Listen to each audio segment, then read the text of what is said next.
Hi, I'm Brian Halverson and I'm a dentist. I've been in practice for over 35 years and I've written a book about my principles on holistic dentistry. The book is called Great Teeth for Life. In this video, I'm going to be discussing what do we do with a loose tooth. Now, when we're children, we often do have loose teeth as the baby teeth literally and naturally become loose because they're going to fall out, and sometimes they can be a little bit persistent, and often we think about just simply wiggling them and eventually they do fall out. And one of the main reasons why they do come out is because the root that was holding them in the jawbone has been actually dissolved away by the new tooth coming through underneath it. And so it is a simple case of just wiggling them until they literally fall out, and rarely do you need any professional help.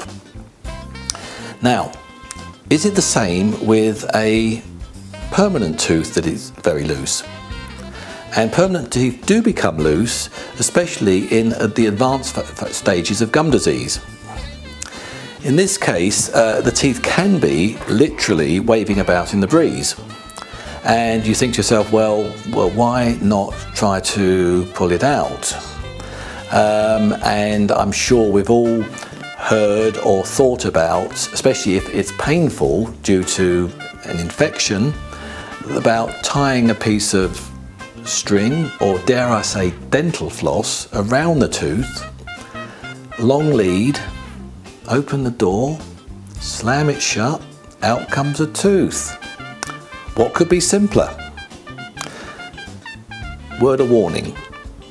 The tooth may be loose in the jawbone, but it may still be tightly bound by the gum around it. Now this means that if you try to literally yank it out, you could pull a lot of gum with it, with disastrous consequences, so not advised.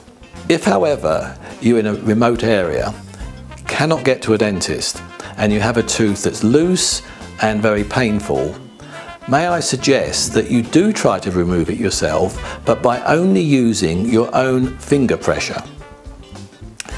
This has two advantages.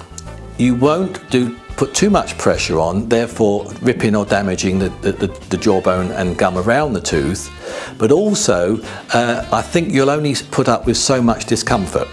It's a little bit like trying to remove a splinter yourself, that if somebody else does it, it's an awful lot more painful than if you can control doing it yourself. In most circumstances, no matter how loose, I would recommend seeking professional assistance, because even sometimes very loose teeth can still be extremely painful, especially if there's an infection around them. And the dentist can either treat the tooth with, say, an antibiotic, and then look at possibly removing it using, say, a local anaesthetic, which freezes all the gum around the tooth. So, in summary, my advice is not to remove your own teeth unless you're in a situation where you can't seek professional assistance.